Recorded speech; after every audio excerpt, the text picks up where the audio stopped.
Hello दोस्तों, मेरा नाम अनिकेत सिंह है और द रियल गाइड चैनल में आप लोगों का स्वागत है। तब 2025-26 का पहला एग्ज़ाम होने वाला है 20 जुलाई को NICL AO का। मॉक टेस्ट तो आप लोग लगाना स्टार्ट कर ही दिए होंगे। अब बहुत लोग के मन में ये चल रहा होगा कि सर मॉक तो दे रहे हैं पर मार्क्स नहीं आ रहा है। जैसा कि हम लोग को पता है कि NICL में जो एग्ज़ाम का जो कट ऑफ है वो 80 के आसपास जाता है। दूसरे कैटेगरीज का भी 75 या उसके प्लस ही जाता है।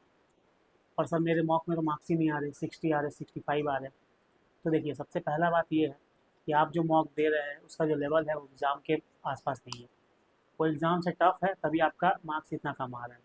दूसरा चीज़ हो सकता है कि आप अपने परसेंटाइल पर ध्यान दें। अगर परसेंटाइल आपका 85 प्लस है, अगर आपका मार्क्स 60, 65, 70 भी आ रहा है, लेकिन अगर आपका परसेंटाइल 85 या 90 प्लस है तो फिर आपका मॉक सही आ रहा है, वो मॉक का लेवल खराब है। लेकिन अगर आपका मार्क्स कम आ रहा है लेकिन आपका परसेंटाइल भी बहुत कम आ रहा है, तब आपको थोड़ा इंप्रूव करने की जरूरत है। ये चीज़ हो गया। दूसरा चीज़, बहुत से लोगों के मन में क्वेरी होगा कि सर अभी जो लास्ट 10-11 दिन बचे हैं उनमें क्या करें और क्या नहीं करें। तो सबसे पहला बात, आप जितना ज़्यादा से ज़्यादा हो सके मॉक दीजिए।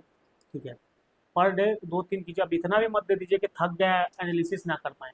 मॉक देना इम्पॉर्टेंट है, लेकिन मॉक देने से ज़्यादा इम्पॉर्टेंट है मॉक का एनालिसिस करना। तो एनालिसिस करना सबसे ज़रूरी है। तो आप पर डे 2 से 3 मॉक दीजिए, उसका एनालिसिस कीजिए कि आपका वीक पॉइंट्स क्या है, कहाँ पे आप थोड़ा-सा लैग कर रहे हैं। ठीक है, उसके बाद फिर आप उन पे थोड़ा वर्क कीजिए, क्योंकि अभी 10 दिन समय है, आप बहुत ज़्यादा तो नहीं कर सकते हैं। पर हाँ, कुछ-कुछ टॉपिक्स हैं जहाँ पे आपको थोड़ा प्रॉब्लम हो रहा है, तो आप उसको इम्प्रूव कर सकते हैं। तो अगर हम लोग सबसे पहले रीजनिंग की बात करें तो रीजनिंग में तो आपको किसी भी हाल में 30 प्लस अटेम्प्ट करना ही पड़ेगा। 30, 32, 34, 35। ठीक है, तो अगर हम लोग रीजनिंग की बात करें तो रीजनिंग में 35 क्वेश्चन आता है, जिसमें आपको 20 नंबर का तो लगभग पजल ही दिख जाएगा और 12-15 नंबर का आपको मिसलेनियस दिखेगा।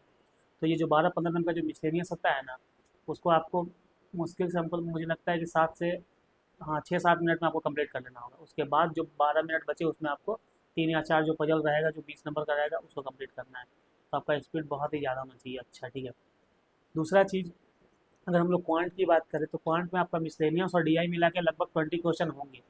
लेकिन 20 क्वेश्चन से नहीं होगा, आपको कम से कम 28-30 क्वेश्चन क्वांट में भी लेकर चलना पड़ेगा। उसके लिए आपको अरिथमेटिक पे फोकस करना पड़ेगा। अरिथमेटिक के क्वेश्चन भी 12 से 15 आते हैं।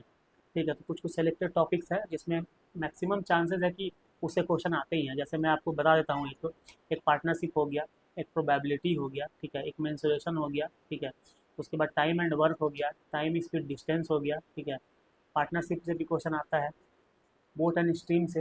ये सब कुछ कुछ ऐसा चैप्टर है अरिथमेटिक का जिससे मैक्सिमम लगभग हर एग्जाम में क्वेश्चन आता ही है। तो इन सब चैप्टर्स में आप थोड़ा सा कोशिश कीजिए, प्रैक्टिस कीजिए, ज़्यादा से ज़्यादा नंबर्स का क्वेश्चंस का प्रैक्टिस कीजिए, ताकि थोड़ा सा इसका कॉन्सेप्ट क्लियर हो और आप फास्ट बना सकें। तीसरा सब्जेक्ट हम लोग इंग्लिश की बात करें तो इंग्लिश में आपको मतलब 30 क्वेश्चन में 25 या उससे ऊपर तो बनाना ही पड़ेगा। ठीक है, तो उसके लिए अब बहुत ज़्यादा तो अभी टाइम नहीं है कि आप अपना कॉन्सेप्ट क्लियर करें फिर उस पर वर्क करें। तो आपको मॉक लगाइए, दिन में एक आध सेक्शनल मॉक लगा लीजिए इंग्लिश का, ताकि मार्क्स थोड़ा इम्प्रूव होता रहे। तो अगले 10-11 दिन में यही करना है, तो अच्छे से कीजिए। ऑल द बेस्ट सभी को। Thank you.